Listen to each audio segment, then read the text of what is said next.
எல்லாருக்கும் நமஸ்காரம். அடியேன் மகா பெரியவா தாசன். இன்னைக்கு பார்க்க போகிறது குரு மகிமைகள்.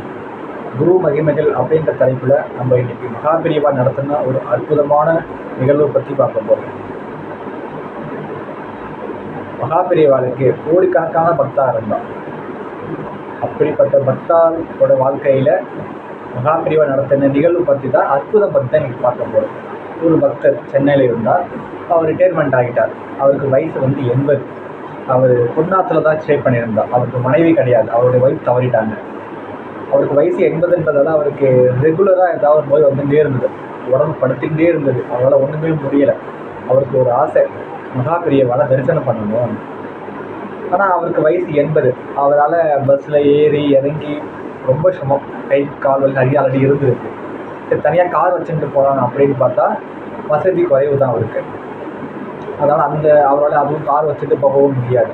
தினமும் மனசில் மட்டும்தான் மகாபெரியவா நினச்சி தியானம் பண்ணிகிட்டு இருந்தான். ஒரு நாள் யாரோ 2 பேர் அவள் ஆற்று கதவை கட்டிகிட்டு இருந்தான்.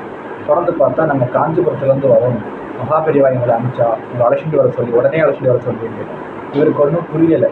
இது என்ன கனவா இல்லை நினைவான்னு புரியாமல் கட்டின்ற வேஷ்டியோடு ஒரு அங்கவஸ்திரம் எடுத்துட்டு காரில் ஏறி கிளம்பிட்டார். காஞ்சிபுரத்துக்கு போனால் மகாபெரியவா மரத்தில் இல்லை. அவர் காமாட்சி தரிசனத்துக்காக பெரியவா போயிருந்தான். இந்த வயசானவரை கூட்டிகிட்டு வந்த அன்பர் இருக்காருல, அவர் சொன்னார், நம்மளும் காமாட்சி கோவிலுக்கு போகலாம், மகாபெரியவா அங்கே தானே இருக்காங்க, அங்கேயே பார்த்துடுவோம், காமாட்சியும் பார்த்தா மாதிரி இருக்குமேட்டு. அதற்கு இந்த வயசானவர் இல்லை, ஃபஸ்ட்டு பெரியவா தரிசனம் தான், அதுக்கப்புறம் தான் மற்றதான் சொல்லியிருக்கான். இவர் மரத்துலேயே இருந்துட்டார். கொஞ்சம் நாளைக்கு அடுத்து மகாபெரியவா வந்துட்டான். தரிசனம் முடிச்சுட்டு மரத்துக்கு வந்துட்டா. நிறைய கூட்டம் மரத்தில். ஒன்றே ஒன்றா மகாபெரியவாவுக்கு அச்சத்தை கொடுத்து ஆசீர்வாதம் பண்ணிட்டு இருந்தா. இவருடைய டேர்ம் வந்தது.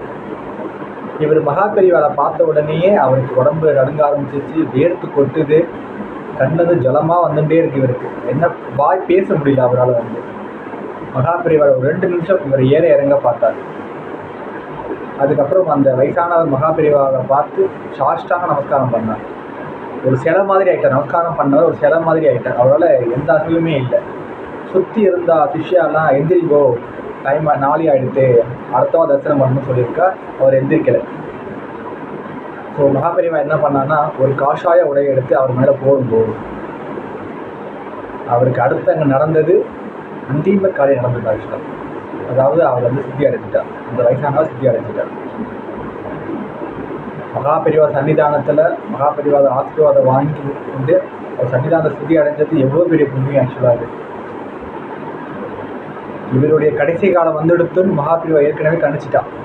அதனால தான் வண்டியை அமைச்சு அவருடைய ஆசை என்னன்னா, மகாபெரியவா தரிசனம் பண்ணணும். தரிசனமும் கொடுத்து அவர் நல்ல வழியில் சிவலோகம் அமைச்சு வச்சார். ஸோ நம்ம எந்த இடத்துல இருந்தாலும், எந்த ஒரு மூலையில் இருந்தாலும், நம்ம என்ன வேண்டினாலும் மகாபெரியவா செஞ்சு கொடுப்பான். அதுக்கான நேரம் வரும்போது கண்டிப்பாக அது நடக்கும். எப்பேற்பட்ட குரு இருந்த இந்த நாளில் நிறைய அன்பர்கள்லாம் பயனடைஞ்சிருக்கான். நன்றி. ராம் ராம்.